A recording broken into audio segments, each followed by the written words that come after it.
தமிழக சட்டப்பேரவைக்கு வரும் 23ஆம் தேதி தேர்தல் நடைபெறவுள்ள நிலையில் கரூர் மாவட்டத்தில் உள்ள 4 தொகுதிகளிலும் திமுக, அதிமுக நேரடியாக களம் காணுகின்றன. இந்நிலையில் காந்தி கிராமம் போக்குவரத்து நகர் பகுதியில் திமுக வேட்பாளர் ஆசி தியாகராஜனை ஆதரித்து தேர்தல் பரப்புரையை மேற்கொண்ட முன்னாள் அமைச்சர் செந்தில் பாலாஜியின் சகோதரரும் கரூர் திமுக தேர்தல் பொறுப்பாளருமான அசோக்குமார் விநாயகர் ஆலயத்தில் சுவாமி தரிசனம் செய்த பின்னர் தேர்தல் பரப்புரையில் ஈடுபட்டார்.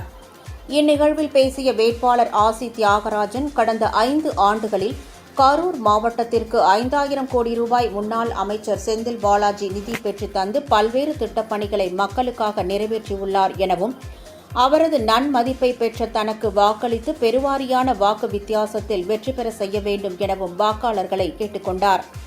அதனைத் தொடர்ந்து பேசிய முன்னாள் அமைச்சர் செந்தில் பாலாஜியின் சகோதரரும் கரூர் திமுக தேர்தல் பொறுப்பாளருமான அசோக்குமார் பேசுகையில், எதிர் முகாமில் உள்ள வேட்பாளர் குகைவழி பாதை, மருத்துவக் கல்லூரி உள்ளிட்ட திட்டப் பணிகளை அதிமுக அரசு கொண்டு வந்ததாக கூறி வருகிறார் எனவும், இந்த திட்டங்கள் எந்த ஆண்டு கொண்டுவரப்பட்டது என்று அவரால் சொல்ல முடியுமா என்றும் அவர் கேள்வி எழுப்பினார்.